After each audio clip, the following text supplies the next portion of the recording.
Welcome back, blade lovers. This old sword's with you. And today we have a knife I like a lot that this is my first version or copy of, even though this came out earlier in much richer materials. This is the Kasta by Kombou Designs.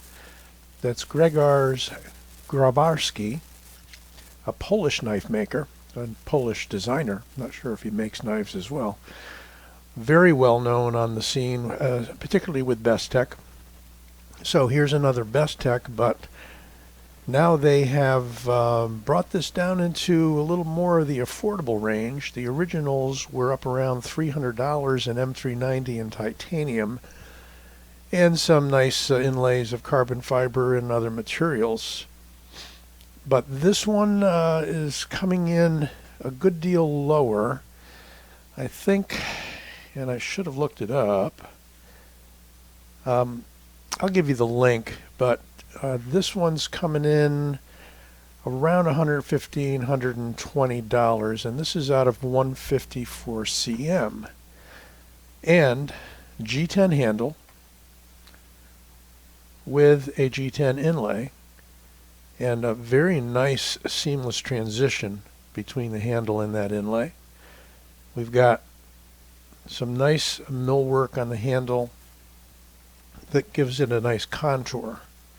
And we've got this really excellent kind of chopper drop clip point. Not sure what you'd call it since it's so wide. I'd just call it a clip point, but it's a very wide blade and couple different opening methods. It's a liner lock, very smooth. Let me back out a little bit.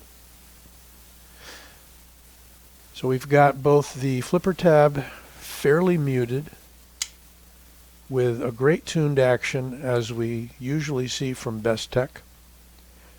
A titanium clip that is not deep carry, but that's okay. Fits nicely with the scheme of the and design of the handle.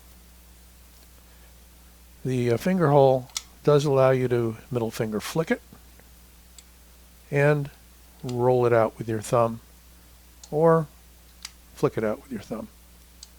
It's got a pretty good detent, and initially I wasn't able to finger flick it or even thumb roll it.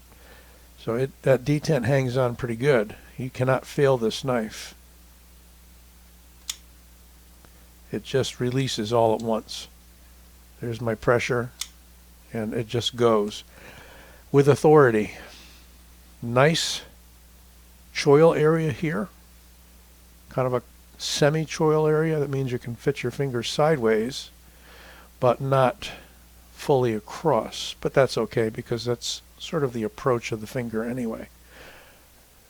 I'm going to grab some quick measurements, but first, I just wanted to show you, for the price point of the knife, coming in a bit over 100, I was surprised to get a real nice Bestech knives zipper pouch that you're seeing less and less of, except on the high-end stuff, and some cool stickers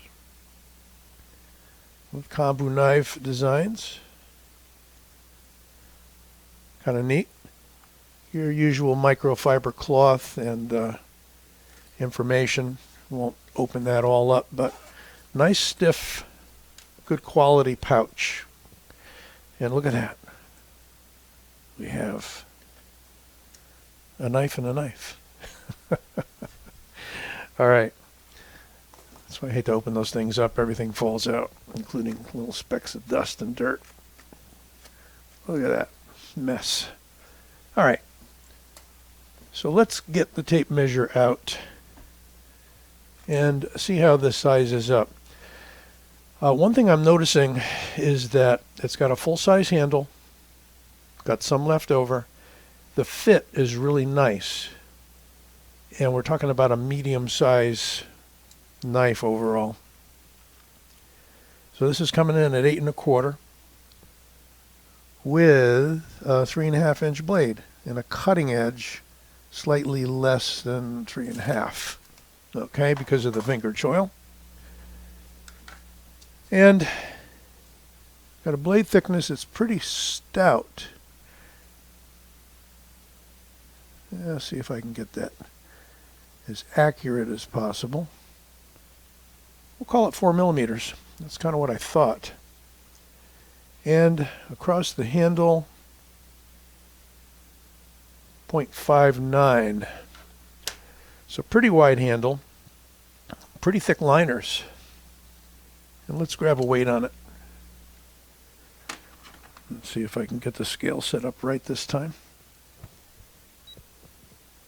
Okay, and we are in ounces. So we got 4.75 ounces. Not light, but still under 5 ounces. And you can see that there is weight relieving inside, series of holes on both sides. So even though we got some fairly thick liners, and we've got a nice lockup of, I would say 30%, somewhere in there. And a beautiful chopper style blade. I just call it a chopper style blade. Yeah, it's a clip point technically.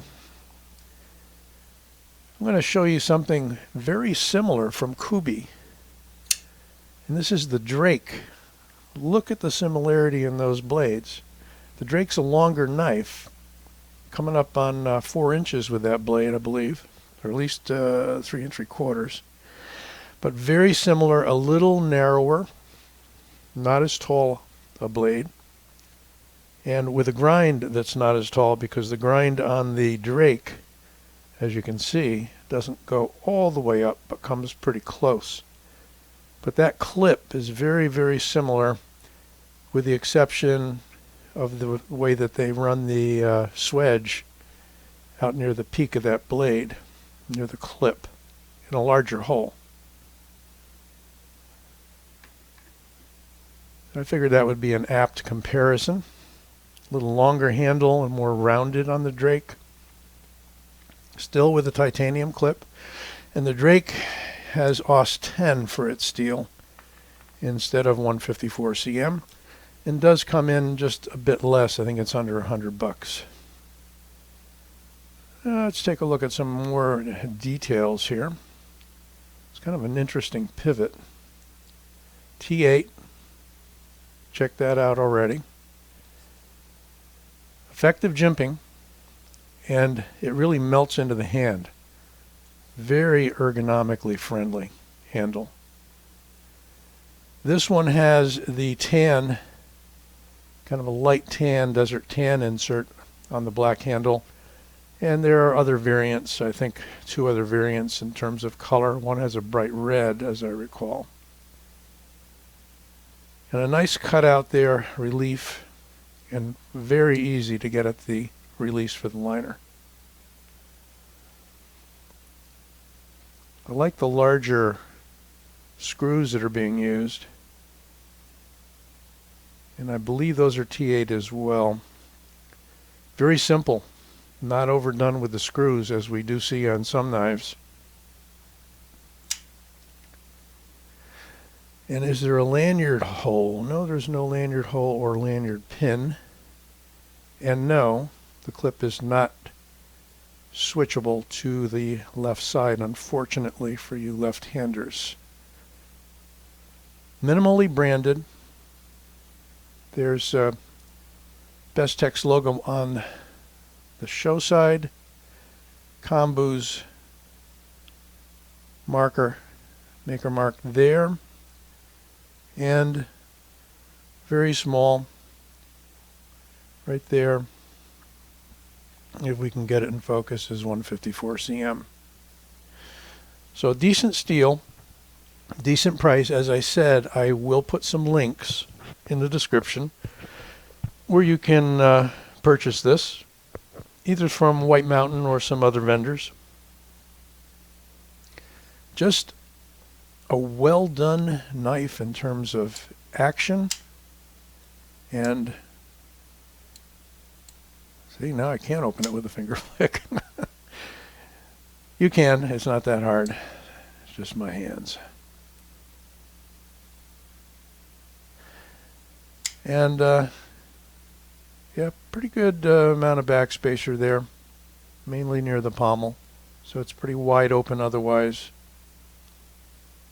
Some people have been complaining about some knives lately riding the edge too close to the handle. That is not the case with this. You're well protected. The blade is way down in there. So this is the Kasta, the new budget-friendly version from Bestech. If you like the design, there is a pricier version in premium materials, but you're going to pay for it. And I think as far as this range of knives by Bestech that they're coming out with now is a nice compromise between paying the full out $300 price for the high-end ones or hitting the $50 mark with D2 and that sort of thing. Sandvik maybe. So we've got a decent blade steel, got a pretty good price, and very well made flipper knife. Hope you enjoyed this review. Don't forget to give it a like and subscribe. I will be back with you soon.